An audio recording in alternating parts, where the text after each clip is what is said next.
Alright. You say round 8. Go back to Russia 8 here. Russia bought 8 infantry. All into Moscow. Took Yakut and Novo with a tank blitz.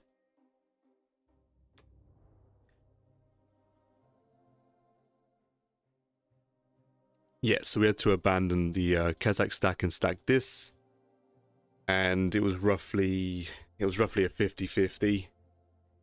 Slightly advantageous for Germany to win the battle. Germany bought 5 artilleries, 7 infantry. 5 and 5 to Germany and 2 to Italy. Took the Caucasus for 3. Took Karelia, losing an infantry. And then strafed Russia. The defenders lost 9 infantry. The attackers lost 16. Which, it was a fairly even exchange, I think. I think I'll calculate it right now to see. Right, so I'm just looking at the averages here for a 1-round strafe. On average, it's a -4 attacker profit. On average, Germany loses 14 infantry. They lost 2 extra. Which is a bottom 79%.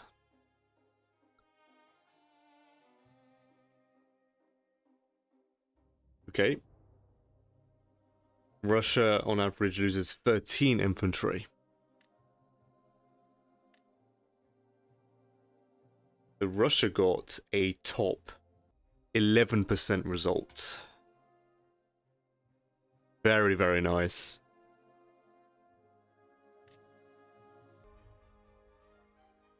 So yeah, that was actually quite a nice result for us there. Yeah, top, yeah, well, I say top 11%, and he got a bottom 79, something like that. Yeah, very nice. Great stuff from the allies here.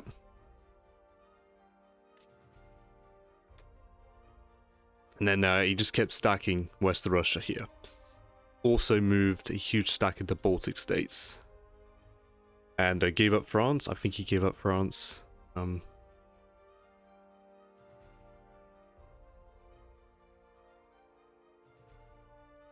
Alright, so yeah. The UK bought 9 infantry. 3 to India. 6 to United Kingdom. Took Burma for 3. Stacked Karelia, losing nothing. That's nice. Took back the Caucasus, killing an infantry. Very nice. Took Western. Wow, okay.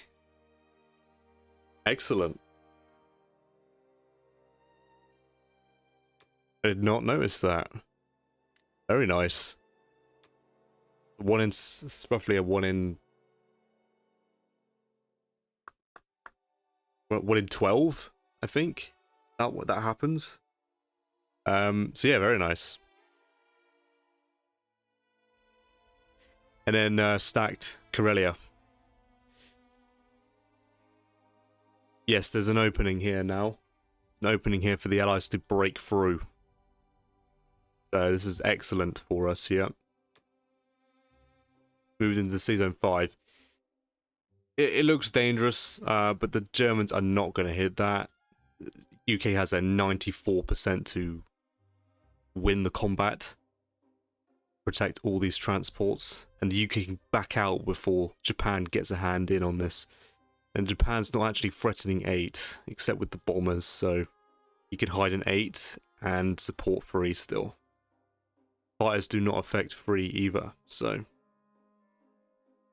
great stuff there. Japan bought 7 infantry, a bomber, and 2 artilleries. 1 artillery, 2 infantry to Manchuria, and then artillery, 5 infantry, and a bomber to Japan. Bombed Russia for 6. His strategic bombing raids as Japan have been very impressive so far.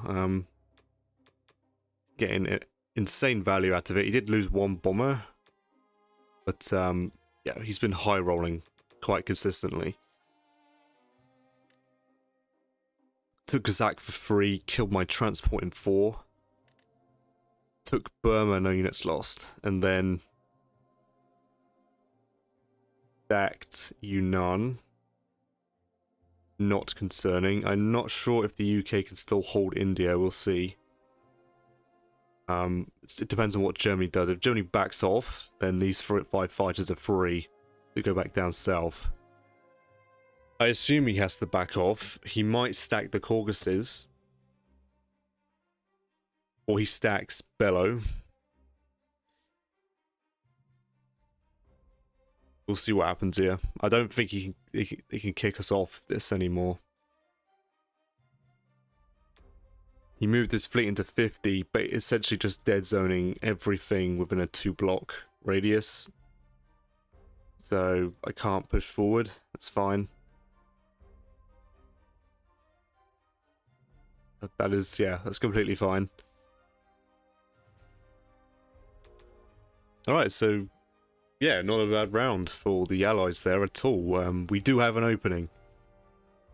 And we can still hold Moscow quite safely, actually. So the Moscow defense would be roughly a 91 to hold. Karelia will be roughly a 90% to hold, and I can increase that by sacking a transport if I so desire. Don't think I will, but it's looking pretty good. Looking pretty good here. I do have 2 bombers that are technically spare. I think I'm going to air raid this unit. I'm feeling like I'm going to lose something to this infantry, so I have to sack the bomber, I think. Fires are too important. So yeah, the buy for the Americans will be 8 infantry with 2 fighters. So yeah, Japan's directly threatening 3 here. It's currently a 70%. Now, considering Japan lucked out previously and wiped out my American fleet, I'm going to probably request to take 1 of UK ships. UK doesn't need all of its ships to go into 8. Germany's super unlikely to hit the UK fleet anyway. 1, 2, 3, 4. The UK can always buy a fighter into 8. So yeah, I think that's fine. There's no point taking any chances here. UK can lend like a cruiser or a destroyer to pop it right up to a 90%. We can't allow any ins here of Japan lucking out again. So I think that's a fair assessment. So yeah, this will be roughly a 90% to hold, roughly a 90%, roughly a 90%.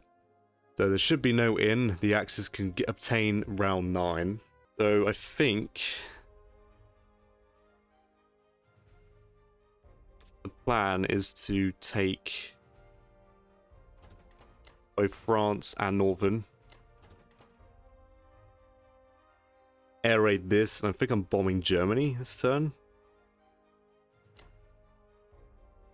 1, 2, 3, 4. That works.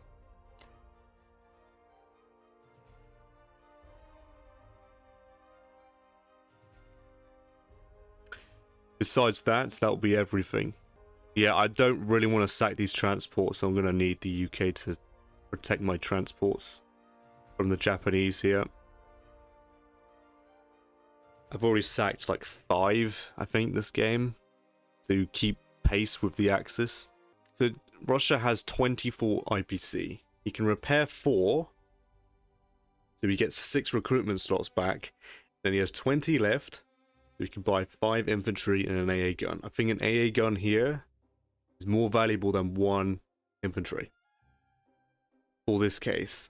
So I have made that suggestion. He should have 12 infantry, 1 AA gun, 6 artillery with 3 tanks and 7 fighters.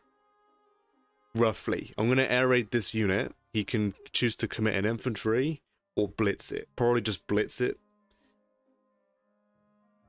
So we can retain as many units as possible for the defense. The only problem is that we can't really block Archangel, so he could sack a tank to take Vologda.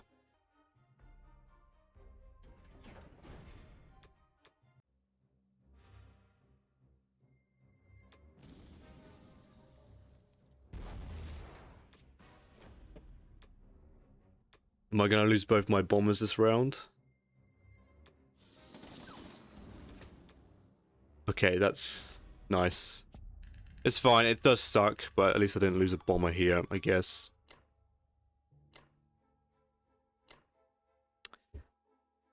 Bomber here. Artillery piece. Move everything forward.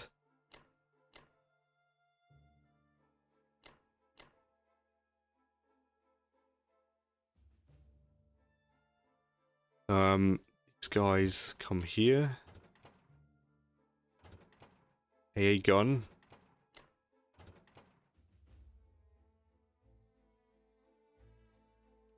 Just in case Japan gets any ideas of air raiding Finland, that would be a weird move, but he could try it. Should have, yep, I have 3 transports worth ready. Bring the tanks across, I could bring the infantry across. Bring the tank up. Now the plan is to deploy the 2 fighters into Hawaii, and I'm going to stick on Sake keep AA so he can't bombard the AA gun off the face of the earth here. He should have no hope on taking this. 2 infantry and 2 bombards will not be enough. Transport can stay put in 56, and I'm actually going to move my fleet into 42, I think.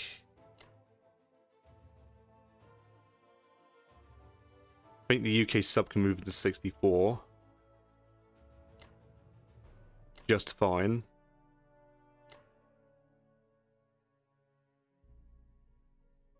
Or I'd do the American one. Rather keep the US fleet together. I'm doing this to dead zone 40 because I don't think his fleet is actually strong enough to move into 40 here. 1, 2, 3. I say that, but the fighters could just make it there where, yeah. It actually doesn't matter. I can move here safely, he can't hit me. And I can also send the fleet off to the Atlantic if I wanted to. But yeah, the transport here should be safe on its own. Bomber goes 1, 2, 3, 4, 5, 6. Fighters go 1, 2, 3, 4. Can't land. 1, 2. Can't reach. Transport can run to 19 if they pressure 53. UK might have to give up India. It's round 8, so it's actually not a bad time to give it up.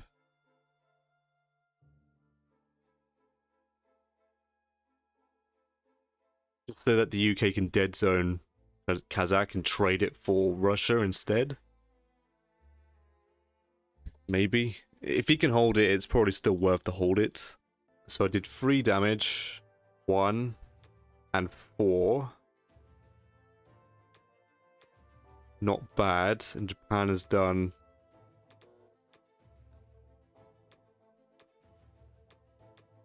8. Lost a bomber. 14.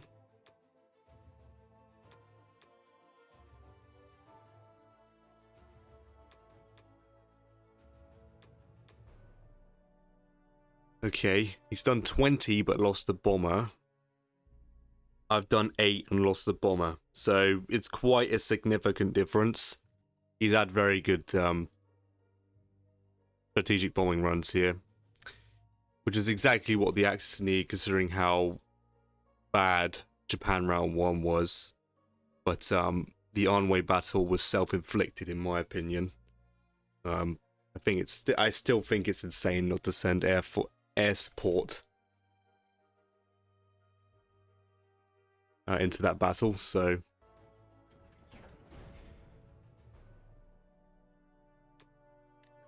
2 fighters into 3 with 8 infantry. 2 here and 6 here.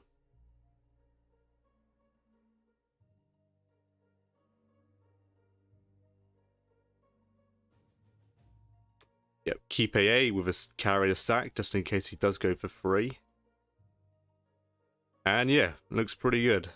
There should be no way in for the Germans. Either way, it's a full roadblock.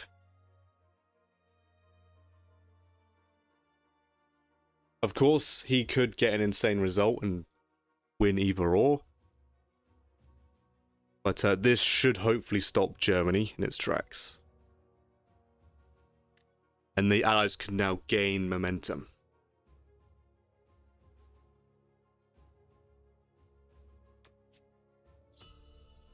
Yeah, 52 IPC for the Americans here.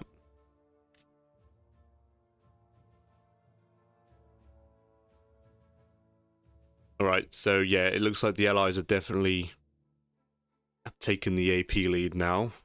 Alright, yeah, that's the end of USA round 8. And I'll be back for USA round 9.